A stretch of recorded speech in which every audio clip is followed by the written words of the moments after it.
We're the first paint manufacturer to be established in Nigeria.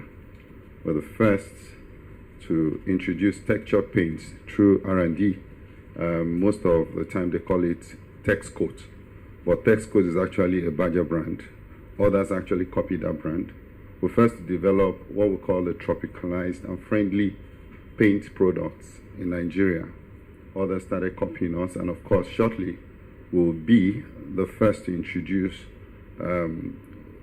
one of the best paints, wall art clean paints in Nigeria, in that we're actually setting up a state-of-the-art factory which will be commissioned before the end of this year.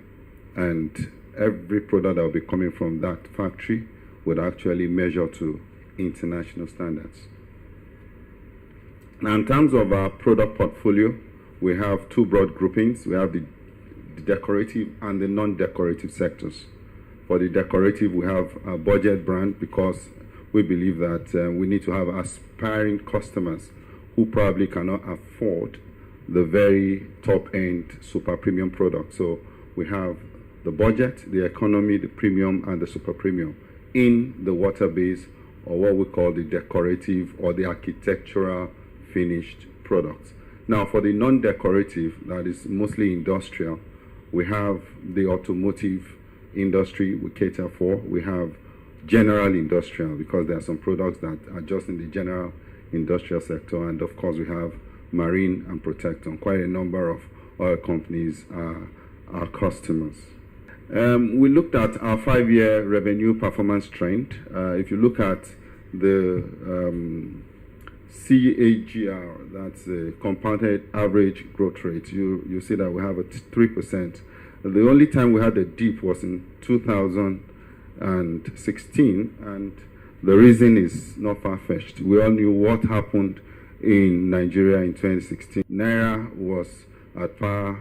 In fact, Naira was running to the roofs, as high as 500 Naira to the dollar. I mean, it was so difficult to even get, and you need the raw materials to be able to produce. So that actually affected our growth then in terms of turnover. But I will tell you, even with that drop in sales then, we still made a reasonable profit for that year. Paint industry revenue marginally grew by 7% last year. And of course, in terms of GDP contribution to the sector, GDP contribution, the sector is still very, very abysmal, just 0.03% of GDP. We have, like we said, two main categorization of players in the industry. We have the formal sector and the very defragmented, very, very unorganized sector, so to say. And they actually control quite a number of volume in that industry. However, we in the formal organized sector contribute about 60-65% of the sector. And then, of course, in terms of paint consumption in Nigeria compared to South Africa, per capita in Nigeria is a little lower.